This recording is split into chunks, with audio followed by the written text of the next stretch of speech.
Welcome to Legislative Report with your state representative, Ted Nesbit, representing the 8th District in Butler and Mercer counties. My name is Herb Logan, and I'm here with Representative Nesbit.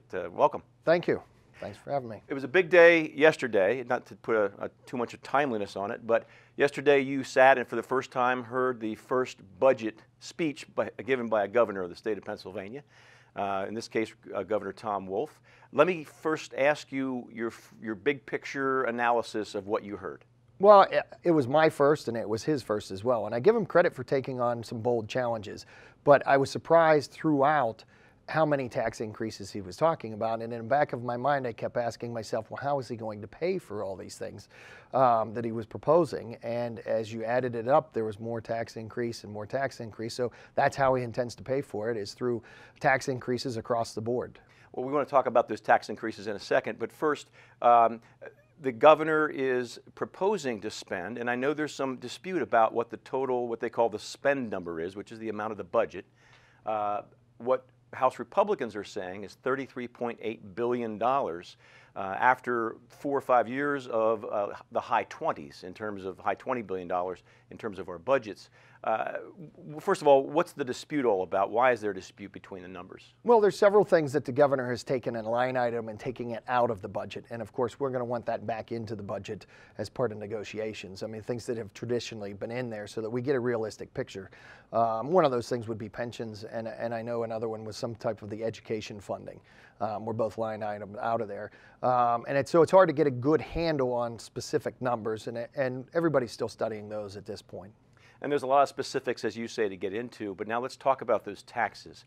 Those were pretty hard numbers the governor threw out there.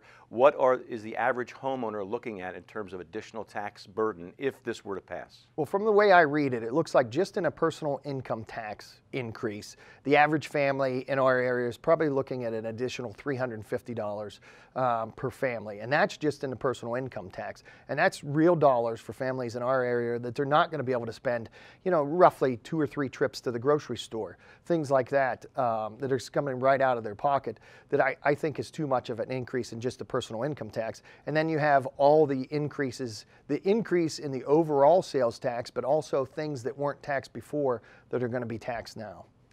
You talk about the expanded sales tax, and we're talking about not just tangible items that are purchased at a grocery store that didn't used to be taxed. We're talking about services as well, correct? Yes. I mean, it is everything literally from the cradle to the grave. You're looking at a sales tax now on diapers as well as caskets. And then also in some professional fees, such as the attorney's fees. I mean, the attorneys have already gotten a hold of me saying they don't like that idea. And what that does is then it raises the price for everything else, not just for the services. Those are going to be passed on to the consumers. So in addition to the extra income tax, people are going to be hit, and in some cases, some of the poorest people buying diapers are going to be hit with an increased sales tax. And I just don't think right now taxing ourselves is the way to prosperity. We are not doing as well as we could be doing now, creating jobs and building the economic infrastructure that we need. And I don't think hitting us with an additional slew of taxes is the right way to go about it. The governor certainly did propose sales tax increases and PIT, personal income tax increases. But on the other hand, he said he wants in his budget to allow for significant property tax relief. What's your take on that? I mean, I would love to have property tax relief, and I think almost everybody is in agreement that property tax increase would be a great thing.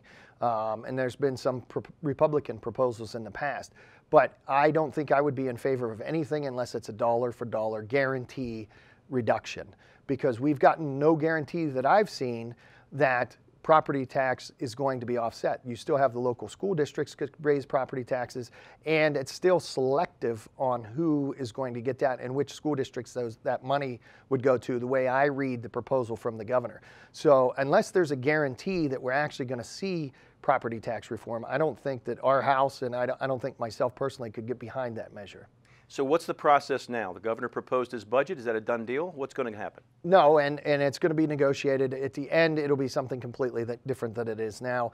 I know we had meetings last night. We'll have perpetual meetings. We have to have a budget proposed, by the end of the year, the fiscal year. I'm hopeful that we'll get there. As the governor said, bring forth your own proposals. Our leadership is in the process of putting that together, and I'm comfortable that we'll have a a fiscally conservative budget put together to negotiate with both the Senate and the governor to get signed. And I imagine as this process moves forward, for the people of the 8th District, you'll be reaching out to them to hear what they have to say. Yes, and if they have concerns, contact me, because I need to know what other people's opinions are on this budget. I know in general that my constituents have told me before they're not in favor of hardly any tax increase, but they do want to fund schools and they do want to have government services. So we're cognizant of that, and I think the Republican House and Senate and the governor share same concerns. It's just a question of disagreeing on the best way to approach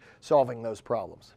Representative Nesbit, we're out of time, but I'm sure we'll have you back to talk more as this budget process moves along. Thank you. Thank you.